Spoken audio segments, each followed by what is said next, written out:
地方で空間デザイナーがどのように、街をね盛り上げることができるのかということなんですけれども、結論はですね、どこの地方でもまずね状況整理っていうのがまずできていなくて、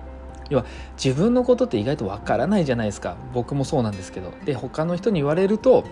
整理されると、なるほど何をやらなきゃいけないんだなっていうのが明確に、整理されて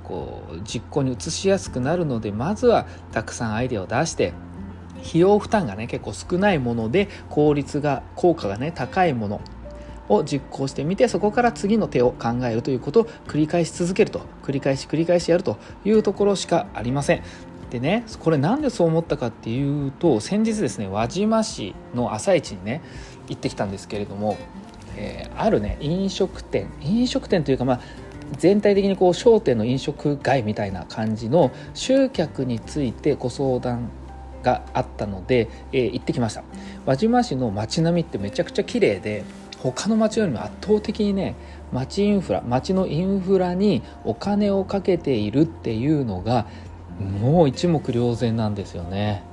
だけどね、その割にはなんか人あまり歩いてなくって、街に活気がないのがちょっと気になったんですよ。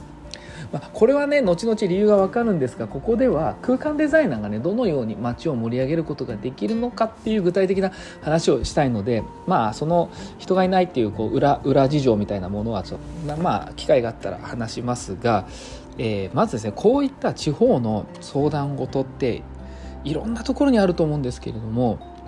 僕ら飲食店やホテルなどの空間デザインから集客改善っていうのを提案させてもらってるんですけれども、正直僕らがね1日行ったぐらいでいきなりお客さんがたくさん来るなんてことは絶対ありえないんですよね。そんなことだったらもう皆さん簡単ですから、人呼ぶの。ただね、日々どのようなことを繰り返しやり続けたらね集客のいいのかとか、集客のきっかけとなる空間、看板デザイン、これ間違いなくきっかけにはなるんで、それをどう使うかはその活動次第なんですが、その結果ね人が集まってお客さんになってもらっていると、お客さんに変わっていくっていう流れはもちろんもう重々考えられてありますけどね、この辺を抑えた方がいいかなと。でどこの地方であるあるの話なんですけど、外部の人とか東京の人を拒むという村社会的なことはね、ここ輪島にももちろんあって、ただここは極端に激しく、なかなかここまで街がだからこそねここまで街生き残ってきたんだなっていうのもねありました。1000年ぐらい、室町時代ぐらいからこの輪島の朝市って日本の三大朝市みたいに言われてるらしいんですけど、あるので、すごいなと。でどういうことかっていうとね、朝市は町ぐるみで不動産とか流通とか取り仕切ってるんですよ。例えば、だから自由にみんなが入り込めないような仕組みになっているってことなんですよ。それが守られているってことなんですよね。朝市のテントを張る場所っていうのはね、何世代も前からもう決まってるんですよ。これのね問題点は、いい点もありますよ。町がこの中だけで経済圏が回るっていう話だけどね、問題なのはどんどん年高齢化して人が亡くなっていっちゃうじゃないですか。で場所をね新しい人に明け渡さないから、世代交代した時に子供がね必ずしも出店しないってことがあるわけですよ。でそうするとね必然的に出店数が減っていくだけになっていくと。で出店料もね年間費用が結構安価なんで、誰か他の家にね権利を渡すなんてことはほぼしないらしいんですよ。で商売としての問題点は、朝市がそれがまず一点の問題点で、その流通食材流通も結構カチッと決まってたんで、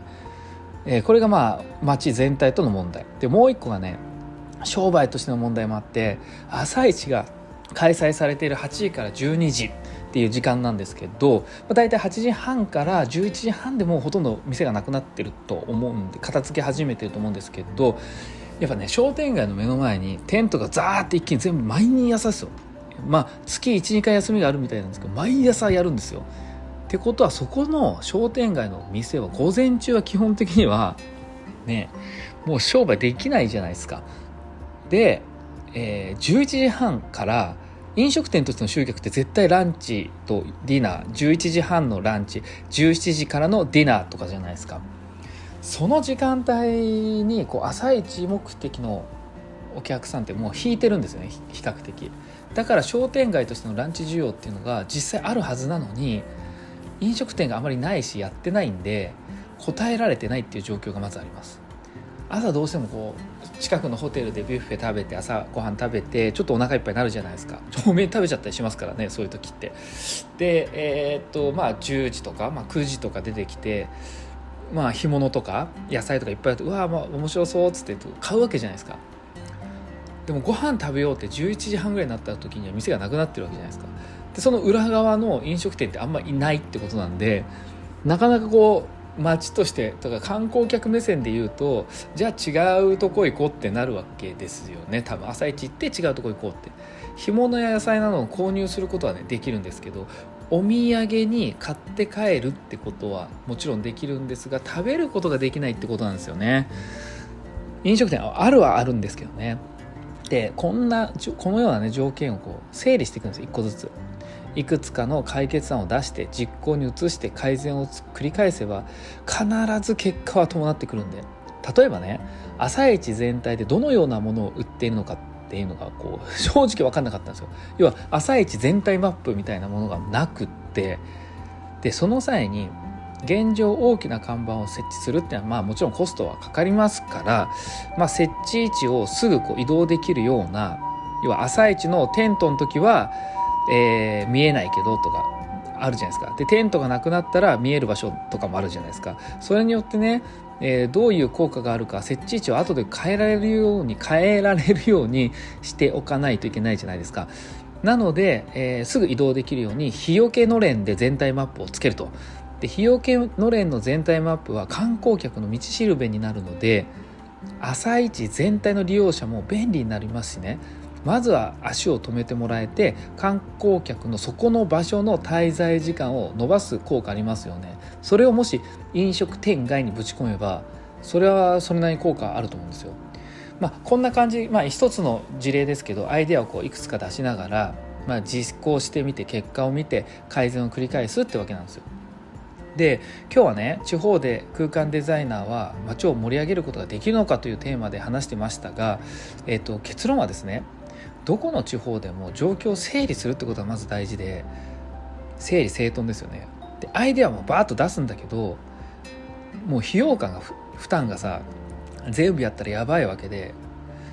もともと集客できてなくてお金がないわけだから呼ばれてるわけでね。だから効果高くて費用負担が少ないものをまず実行してみようと、その次を手を考えていこうと、繰り返そうっていう感じで、次の収益モデルを作っていくのはいいんじゃないかなと思っています。地方ならではでね。で東京で当たり前でも地方でやってない簡単なことっていっぱいあるんで、絶対皆さんもね地方行って気づいたら教えてあげてほしいんですよね。これからの時代、東京だけで設計するより空間デザイナーとして必要とされているいろんな地方でね、皆さんも一緒に活動してみません？お誘いにもなってますけど、興味ある方はねぜひサイトまで連絡ください。面白いことやりましょう、地方で。